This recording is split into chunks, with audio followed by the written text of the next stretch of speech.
मधुबन के बाबा, मधुबन के बाबा मुरली वाले, आपका क्या कहना, आपका क्या कहना। ओम शांति। आज 6 अप्रैल 2022 के साकार मधुर महावाक्य हैं। आज मीठे मीठे बाप दादा बोले, मीठे बच्चे, ज्ञान की गुह्य बातों को सिद्ध करने के लिए विशाल बुद्धि बन बहुत युक्ति से समझाना है। कहा जाता है सांप भी मरे लाठी भी न टूटे। मीठे बच्चे, बाबा ने आज कहा, मीठे बच्चे, ज्ञान की गुह्य बातों को सिद्ध करने के लिए विशाल बुद्धि बन बहुत युक्ति से समझाना है। कहा जाता है सांप भी मरे लाठी भी न टूटे। आज बाबा ने प्रश्न पूछा कि हाहाकार के समय पास होने के लिए कौन सा मुख्य गुण जरूर चाहिए, और उत्तर में बाबा कहते धैर्यता का। लड़ाई के समय ही तुम्हारी प्रत्यक्षता होगी। जो मजबूत होंगे वही पास हो सकेंगे। घबराने वाले नापास हो जाते हैं। अंत में तुम बच्चों का प्रभाव निकलेगा, तब कहेंगे अहो प्रभु तेरी लीला। सब जानेंगे गुप्त वेश में प्रभु आया है। और दूसरा प्रश्न पूछा बाबा ने, सबसे बड़ा सौभाग्य कौन सा है? और उत्तर में बाबा कहते स्वर्ग में आना भी सबसे बड़ा सौभाग्य है। स्वर्ग के सुख तुम बच्चे ही देखते हो। वहां आदि मध्य अंत दुख नहीं होता। यह बातें मनुष्य की बुद्धि में मुश्किल ही बैठती हैं। मुरली का गीत है नई उम्र की कलियां। ओम शांति। भगवानुवाच। आगे श्री कृष्ण भगवानुवाच कहते थे, अब तुम बच्चों को निश्चय हुआ है श्री कृष्ण भगवानुवाच नहीं है। श्री कृष्ण तो त्रिकालदर्शी अर्थात स्वदर्शन चक्रधारी नहीं है। अब यह अगर भक्त लोग सुने तो बिगड़ेंगे। कहेंगे तुम इनों की श्रद्धा क्यों कम करते हो, जबकि इनका निश्चय कृष्ण में है कि वह स्वदर्शन चक्रधारी है। स्वदर्शन चक्र हमेशा विष्णु को या कृष्ण को ही देते हैं। दुनिया को तो ये मालूम ही नहीं कि श्री कृष्ण और विष्णु का क्या संबंध है। ना जानने के कारण सिर्फ विष्णु को व कृष्ण को सुदर्शन चक्रधारी कह देते हैं। सुदर्शन चक्र के अर्थ का भी किसी को पता नहीं है। सिर्फ चक्र दे दिया है मारने के लिए। उसे एक हिंसक हथियार बना दिया है। वास्तव में उनके पास ना हिंसक चक्र है ना अहिंसक। ज्ञान भी राधे कृष्ण या विष्णु के पास नहीं है। कौन सा ज्ञान? यह सृष्टि चक्र के फिरने का ज्ञान। वह सिर्फ तुम्हारे में है। अब यह तो बड़ी गुह्य बातें हैं। यह सब बातें युक्ति से कैसे समझाई जाएं जो समझ में आ जाए, प्रीत भी कायम रहे। बाबा कहते ये युक्ति से कैसे समझाएं कि समझ भी आ जाए और प्रीत भी कायम रहे। सीधा समझाने से बिगड़ेंगे। कहेंगे कि आप देवताओं की निंदा करते हैं क्योंकि वह सब है एक समान, सिवाय तुम ब्राह्मणों के। तुम कितनी छोटी छोटी बच्चियां हो। बाबा तो कहते हैं छोटी छोटी बच्चियों को ऐसा होशियार करना चाहिए जो प्रदर्शनी में समझाने के लायक बने। जिसमें ज्ञान है वह आप ही ऑफर करते हैं कि हम प्रदर्शनी समझा सकते हैं। ब्राह्मणियों की बड़ी विशाल बुद्धि चाहिए। प्रदर्शनी में समझाने के लिए सर्विसेबल को भेजना चाहिए। सिर्फ देखने का शौक नहीं। पहले पहले तो ये निश्चय चाहिए कि गीता का भगवान निराकार परम पिता परमात्मा शिव है। श्री कृष्ण को भगवान नहीं कहा जाता है, इसलिए गीता भी रॉन्ग है। यह बिल्कुल नई बात हो गई दुनिया में। दुनिया में सब कहते हैं कृष्ण ने गीता गाई। यहाँ समझाया जाता है कृष्ण गीता गा न सके।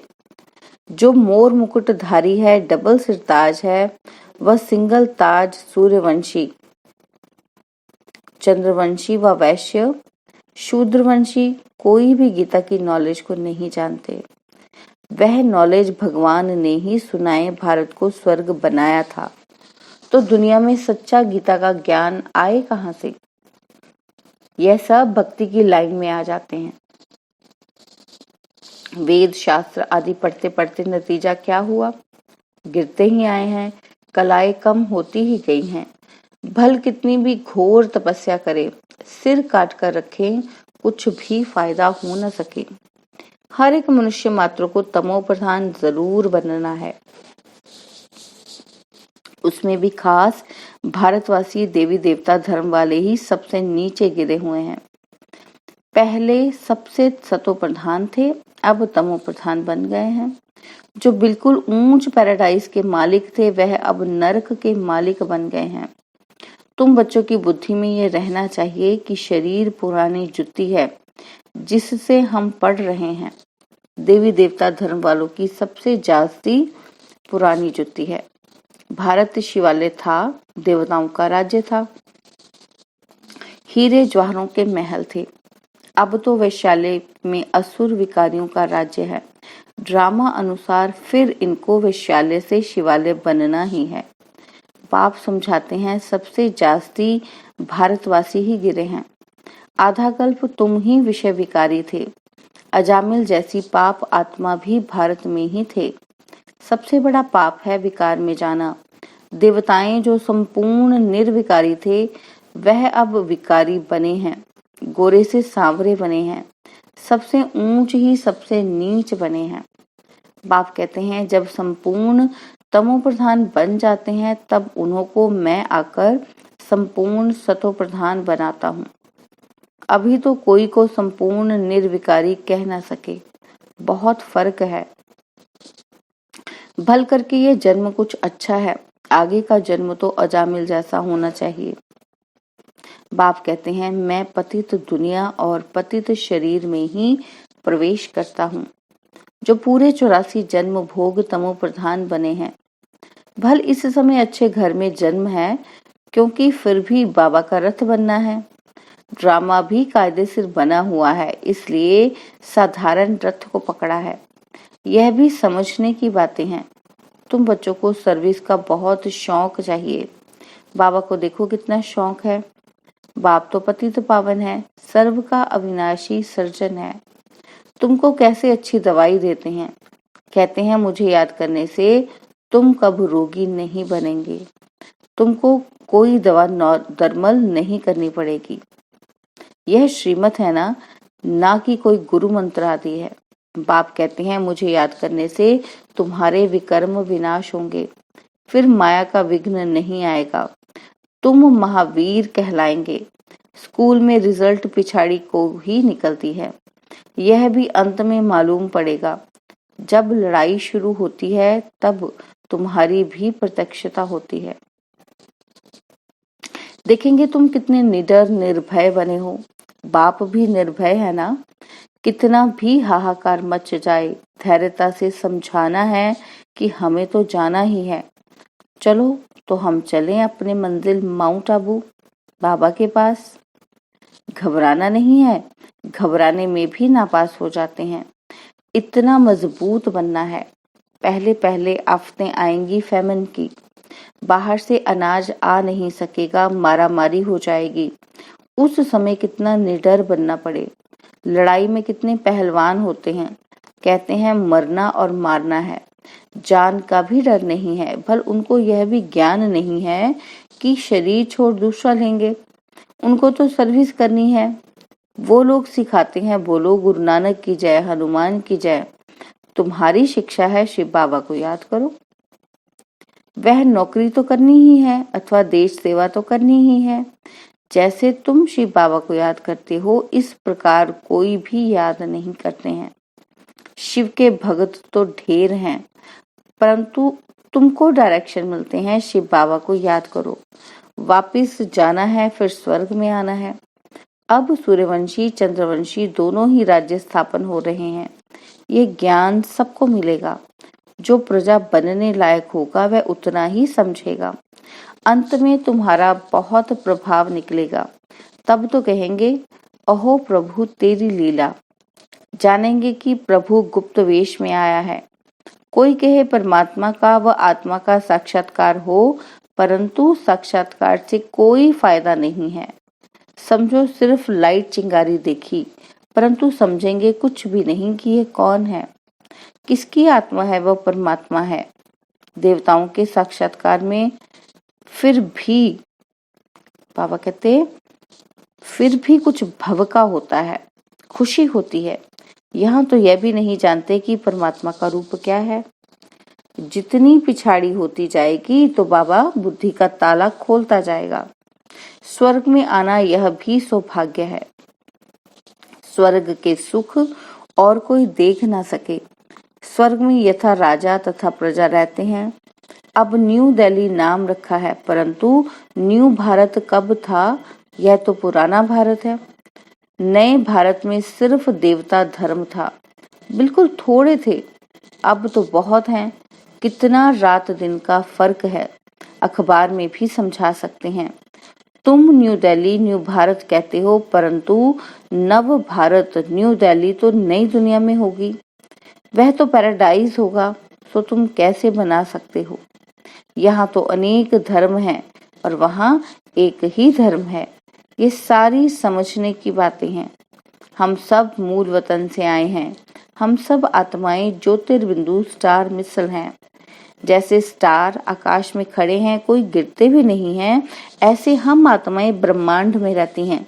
बच्चों को अब मालूम पड़ा है कि निर्वाण धाम में आत्मा बोल न सके क्योंकि शरीर नहीं है। तुम कह सकते हो कि हम आत्माएं परम धाम के रहने वाली हैं। यह नई बात है। शास्त्रों में लिख दिया है कि आत्मा बुदबुदा है, सागर में समा जाती है। तुम अब जानते हो पतित पावन बाप सबको लेने के लिए आया है। 5000 वर्ष के बाद ही भारत स्वर्ग बनता है। यह ज्ञान किसी की बुद्धि में नहीं है। बाप ही आकर समझाते हैं, हम ही राज्य लेते हैं, हम ही राज्य गवाते हैं। इनकी नो एंड। ड्रामा से कोई छूट नहीं सकता। कितनी सहज बातें हैं, परंतु किसी की बुद्धि में ठहरती ही नहीं है। अभी आत्मा को अपने 84 जन्मों के चक्र का मालूम पड़ा है, जिससे चक्रवर्ती महाराजा महारानी बनते हैं। यह सब खत्म होने वाला है। विनाश सामने खड़ा है। फिर क्यों लोभ जास्ती करें धन इकट्ठा करने का। बाबा कहते सर्विसेबल बच्चा है तो उनकी यज्ञ से पालना होती है। सर्विस नहीं करते तो ऊंच पद भी नहीं मिलेगा। बाबा से पूछ सकते हो कि हम इतनी सर्विस करते हैं जो ऊंच पद पाएं। बाबा कह देते हैं आसार ऐसे दिखाई देते हैं जो तुम प्रजा में चले जाएंगे। यहाँ ही मालूम पड़ जाता है। छोटे छोटे बच्चों को भी सिखलाकर इतना होशियार बनाना चाहिए जो प्रदर्शनी में सर्विस कर शो करें। अच्छा, मीठे मीठे सिकिलदे बच्चों प्रति माता पिता बाप दादा का याद प्यार और गुड मॉर्निंग। रूहानी बाप की रूहानी बच्चों को नमस्ते। हम रूहानी बच्चों की रूहानी बाप दादाजी को दिलवा जान सिकवा प्रेम से नमस्ते। ओम शांति। प्यारे बाबा, मीठे बाबा, मेरे बाबा, शुक्रिया बाबा, शुक्रिया बाबा, शुक्रिया बाबा। धारणा के लिए मुख्य सार है। पहला पॉइंट है बाप समान निर्भय निडर बनना है, धैर्यता से काम लेना है, घबराना नहीं है। और सेकंड पॉइंट है विनाश सामने है, इसलिए जास्ती धन इकट्ठा करने का लोभ नहीं करना है। ऊंच पद के लिए ईश्वरीय सेवा कर कमाई जमा करनी है। और बाबा ने आज वरदान दिया सर्व खजाने जमा कर रूहानी फखर में रहने वाले बेफिक्र बादशाह भव। सर्व खजाने जमा कर रूहानी फखर में रहने वाले बेफिक्र बादशाह भव। बाप दादा द्वारा सब बच्चों को अखुट खजाने मिले हैं। जिसने अपने पास जितने खजाने जमा किए हैं उतना उनकी चलन और चेहरे में वह रूहानी नशा दिखाई देता है। जमा करने का रूहानी फखर अनुभव होता है। जिसे जितना रूहानी फखर रहता है उतना उनके हर कर्म में वह बेफिक्र बादशाह की झलक दिखाई देती है, क्योंकि जहाँ फखर है वहाँ फिक्र नहीं रह सकता। जो ऐसे बेफिक्र बादशाह हैं वे सदा प्रसन्न चित्त हैं। स्लोगन है ज्ञानी तो आत्मा वह है जो ज्ञान डांस के साथ संस्कार मिलन की डांस जानता है। ज्ञानी तो आत्मा वह है जो ज्ञान डांस के साथ संस्कार मिलन की डांस जानता है। ओम शांति। और अब यह एक बहुत अच्छी वीडियो भी जरूर देखें।